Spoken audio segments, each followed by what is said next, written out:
G'day viewers, my name's Graham Stevenson and I'd like to invite you to come on a journey of creativity and learning and adventure through the series Colour in Your Life. There's an artist in every family throughout the world, and lots of times there's an artist deep down inside all of us as well. So grab your kids, your brothers, your sisters, your aunties, uncles and mums and dads and come and see how some of the best artists in Australia do what they do.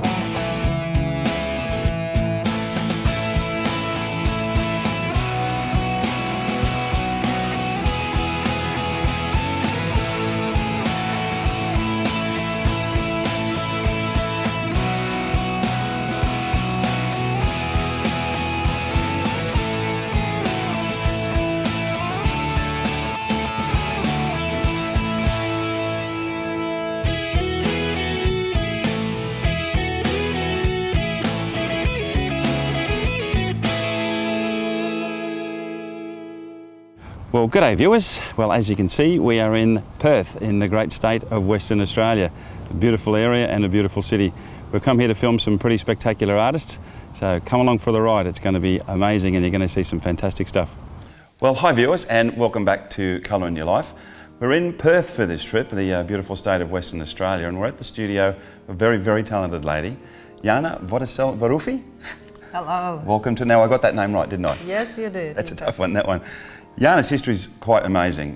This lady really travelled through some very extreme situations when she was a young woman and literally escaped from communist Czechoslovakia and went through to Yugoslavia and was in refugee camps there for quite some time. And you've arrived in Australia many years ago to take up obviously this fantastic career that you've developed as an artist. But tell me how your career as an artist actually developed and what's your source of inspiration, because you are so good at so many things that you do. Tell me a little bit more about that. Thank you very much. Well, I came here and I already have been painting. Mm-hmm. So I had a very creative father who supported my creativity, and I've drawn since I could hold a pen, really. Mm-hmm. But when I came here, I was free to actually express myself whichever way I like to. And I immediately got in touch with people that were in artistic world. Yeah. And I started going to the studio of Russian artists. I went to the technical colleges to do some courses on anything and everything, really. Yeah. We came here to have a better life, so we had to have other businesses as well. Sure. But I always painted as a hobby, and then one day it became really my business, and I started doing murals, trompe-l'oeils, decorative art in the best homes with the best designers in Perth. Yeah.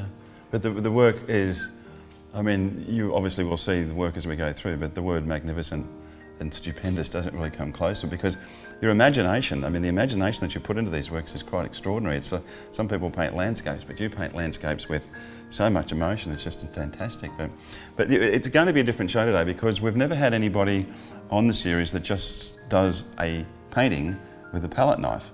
And you're going to show us. I mean, Jana's an amazing teacher. She's got, fantastic workshops. You travel all over the world with your workshops as well, don't you? Yes, correct. Every year we take art tours to different places. Mm-hmm. Italy being our favorite place, yeah. And now it's becoming also Czech Republic. Fantastic. People love it, absolutely love the history there and all the culture.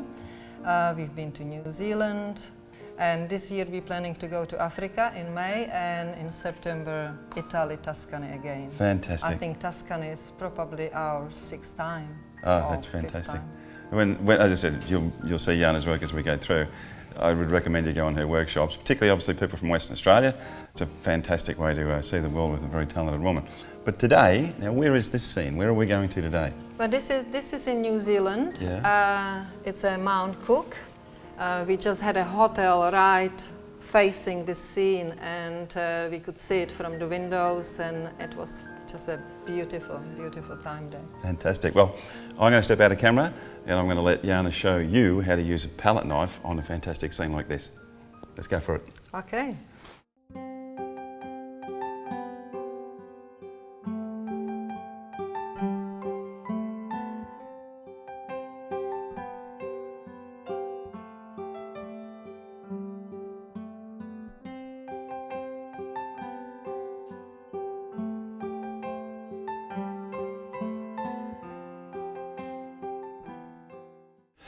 Okay, Jana, well, we're about to start on this beautiful scene. Now, I can see that you've got a very limited palette there, just a few colours. Can you explain to me why you use so few colours?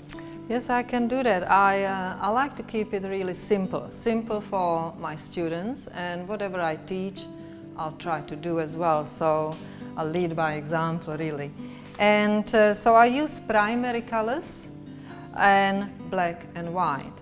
I'm going to mix some of the greens, and I'll make it in probably between 3 to 5 different values, making a secondary color green. Using that one mix into every value that I'm going to make. Yes. So they all marry nicely and they are in harmony with each other. And this method that you're using, obviously, with the palette, which I do myself, is just so important for literally knowing how to control your colours and then retrace your colours as well. Yes, yes. You can't make too many mistakes when you have only 3 colours. Yeah. But 57,000 million colours in the store, and you really only need 5 or 6. Basically, I spend a lot of time mixing and then peaceful painting. I Yes. don't have to interrupt the painting. I can just paint without mixing then. And another thing that I really am very particular, and I think it's very important, is the composition. Now, what people see here already, I've already figured out my composition.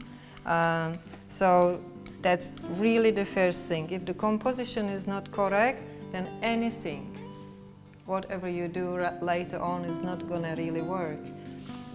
Last little bit, and you can actually notice that I also mix the colors, the other colors, the blues, for some of the rockery there that I see. Yes.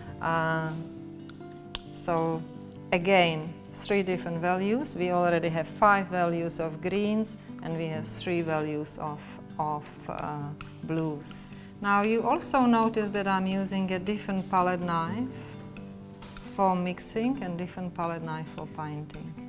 Now, longer the blade, easier to mix with.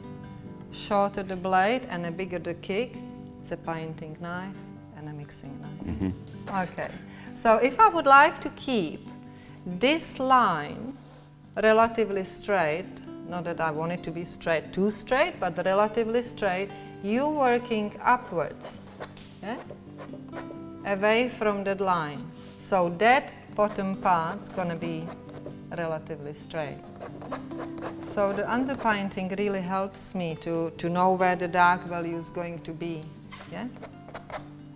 So I basically follow like a little map that I've created with the underpainting, and I still look here and I still am careful, and I can adjust what I don't like. And you can be as bold as you like. My personality is more towards the realism, but some people, some students love the boldness, and they can take a bigger palette knife, they can slash the color, you know, bigger strokes and so on.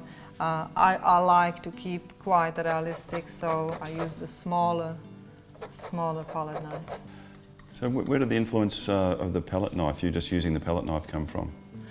Oh, it just happened accidentally. I had a student who wanted to be a little bit more impressionistic, and he just couldn't.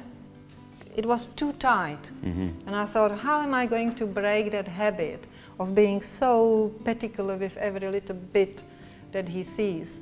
And when he left, I thought, I'll do a demo for him with the palette knife. And so I did. He never came back, but I absolutely love palette knife. It gave me that extra freedom that I was always looking for. You sort of hooked yourself. Yeah, I did. You know, this is what happens sometimes. Yeah, no, you need your students. Yeah, wonderful. So where do you really get your main source of inspiration from? I think it's the nature. Really, I love nature. Yeah, it's an intimate kind of relationship with the nature. People say, oh, how do you know all of that? How do you remember? I think you have, as an artist, you develop that visual memory. And like normal painting where you've got 15 brushes going at once, you've just got one palette knife. That is one of the beauty about palette knife. Yeah. That when you're ready to finish, you wipe it and you go. That's it, it's done. Walk away. Yes. I mean, you've got such a diverse range of work. It's really quite incredible what you do. But your favourite, from what I can gather, is your fantastic realism. You know, I see Dali, and then there's Michael Parks in there as well, that I know that you're greatly influenced by. Surrealism, or I call it fantastic realism, as you said, simply because I'm really realistic when I'm painting. I'm kind of leading people into this fantasy world with images that really look believable. So they feel like, well, that lady looks like a lady, but there is a twist in it. There is always something that's not real. And you've got these three pieces. I mean, your work's extraordinary, but these three pieces really signify the journey of man or woman.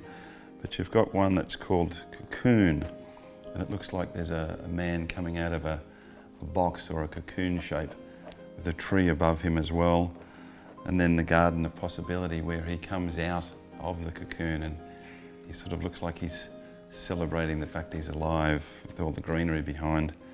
And then Here I Am, where he's actually reached the heights of who he is, and he extends his arms out into a tree in the sense of giving back to the world as well. They're just amazing pieces. It's an evolution of a life, really. A beginning where we really need that support, we need to be sheltered and cared for. And you know, second part of the life, when you are a teenager and when you're growing up and you are so powerful, you think you can do anything, and the color of the life is really bright. And so that's the second image. And as the life gives you a little bit knocks here and there, you make your money maybe, you build your castles, but you also become humbled. Fantastic realism, it is my passion and it is my signature work. But it is a very emotional work as well, and it takes a lot out of me. And so being with my students and doing the travels and then painting the visual diaries, landscapes and cityscapes and oceanscapes really gives me a relief before I start doing another serious work with the fantastic realism. So I'm going to work a little bit on those rocks, and I will dip a little bit in here. This here really is my focal point. I want to lead people through the countryside, through that walk path, into the mountains. And it's really important that you keep that in mind, because if you make this focal point and if you make that passage in a different way, you can lead people out of your painting. You need to keep them inside. You need to keep them on the way of discovery, all the time inside. And that underpainting that you've got there as well, do you leave that exposed, or do you eventually cover that up as well? Everything gets covered. Yeah. It is possible to leave some of it, but it's not my style. I do cover it. So there's a very impressive book that you've actually put together, and the women in the Permanent Impressions book were ladies from Western Australia that have done extraordinary things with their lives. And you literally did this over a 3-year period. Took about a year altogether to put it together, but each one took you 24 hours. I mean, what was the motivation behind putting such a fantastic piece of work together? As you know, I escaped from Czechoslovakia, and I have been really extremely welcomed here, and I had a very good life in here, and I always felt that I do want to do something that's really permanent and that in some ways gives a little bit back as a kind of a thank you from my side to Australia. And this was actually to raise money for leukemia, is that correct? Yeah, correct. Yes. That's fantastic. It was a magnificent book as well, it really is. They are advertised on my website. We sell them. People can call me or go and order it from the website directly from there. They can actually, there is a virtual book, so they can look through and pay through the website as well. Fantastic. Well, you've got a studio where you teach, obviously you're very successful workshops, but we're working in the Metamorphosis Art Gallery today. What's the actual address of your art gallery? It's Unit 7, 16 Yampi Way in Willetton. Okay, so if anybody actually wants to come down and see these magnificent pieces of work in Jana's gallery, please jot that information down, but you'll also be able to find that on her website at the end of the show as well. Okay, well, I'll move on this side. I'll move a little bit more into the lighter colors. Yes. So we can see how the whole thing becomes a bit more alive. And what I like really about palette knife is that you can make a mark and it doesn't overblend the color, that it doesn't meld with the rest of the colors, where when you're using a brush would just blend and make everything same, where here you make a mark and it stays. It's a beautiful part of the world. And yes, when we had the art tour there, we actually made a trip to go right to the glacier there, which was beautiful. So these trips that you do overseas, is a lot of that plein air painting, or is it sketching, or what do you do there? It's mainly sketching. What I do, I provide all the materials for people. I'll bring usually watercolors or acrylics because they travel the best and I have to take them in my suitcase. So my suitcase is really full of paint.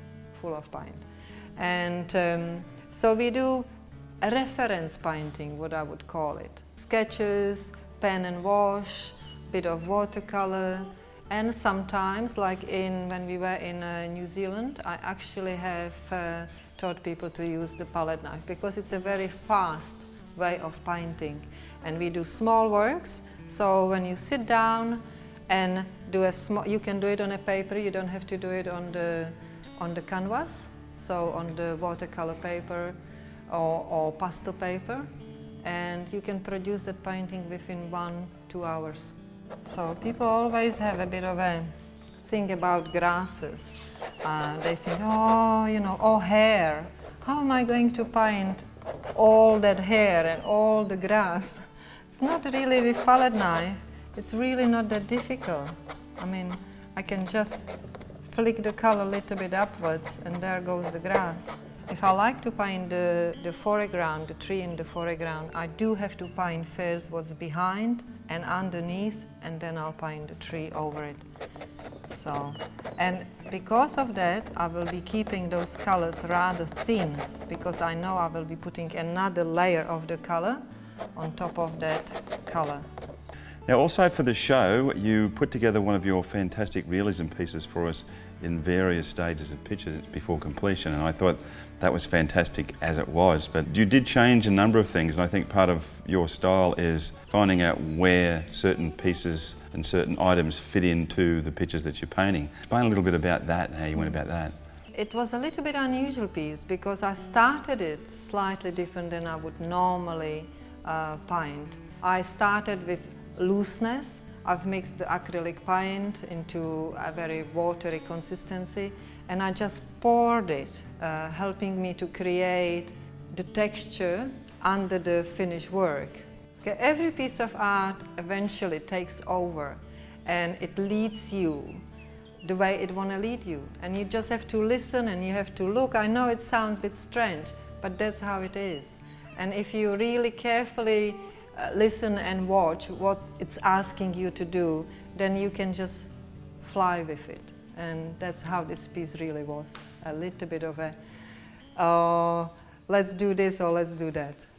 So we're just putting a bit more strength, a bit more brighter colors, so they lead the eye and also they come forward. I don't want to add too much detail in here, but I do have to have the color. Okay, just give it a few directional strokes. So usually with the grasses and bushes, everything leans, 90% of it leans the one way, 10% just goes somewhere else. Okay. So now here is the tree. I would never put it into the center. That would not be a smart thing. Little bit, that 1/3, the golden point is probably the right place to be. So, and I'll start again with the dark colors. So, because it is in the front, I can really use the strong colors. So, let's first find the shape. So when you're out on your plein air trips and you're taking photographs, are you conscious when you take the photographs to use those thirds to prepare you for the paint? Absolutely. Yeah, yeah. I do. I think it becomes engraved in your mind, the golden points, and you look at the landscape and you see, okay, you place the main focal point where it should be, and automatically you do that automatically. Then. Also, I'd like to mention on your behalf that you've got a non-for-profit called Paintings for a Cause. Now, this is actually designed to have artists come in. It helps to promote them. You select 12 artists each year, and then they go into a calendar. Then the calendars are sold, and you actually work with a nominated charity to help raise money for them through these artists painting portraits, which I think is just a fantastic cause and obviously helps a lot of charities out across Australia and Western Australia as well. Yes, yeah. Thank you for mentioning that. Yeah, fantastic. Okay, fantastic day. Now, what we've done is, this is actually a piece that Jana had finished beforehand. We really wanted to just show you the techniques, but this is where she was going with obviously the detail and all of the texture to the piece, but just a wonderful, wonderful painting. And as you've seen through the day, how incredibly talented this woman is. Jana, thank you so much. I thank you. It was a pleasure to be in your studio today. So, your website is? JanaVodesil.com. Okay, so you can go in and see Jana's work in there. Extensive range of work. And your non-for-profit? Paintings for a Cause. Which is a really, really great thing to do for the public and for charities and to help them out through art, which I think is just really, really noble. Also come to colourionyourlife.com.au and see all of the great things that we've got going in there these days. Also Facebook as well. Come in and like us in Facebook. Wonderful things in there too. We've got some really great major sponsors coming on board, and we've just obviously been in Perth in Western Australia, so we're spreading out across this beautiful country of ours as well. So great time, fantastically talented woman, and we'll see you next time. Remember, make sure you put some colour in your life. See you guys, bye now. See you.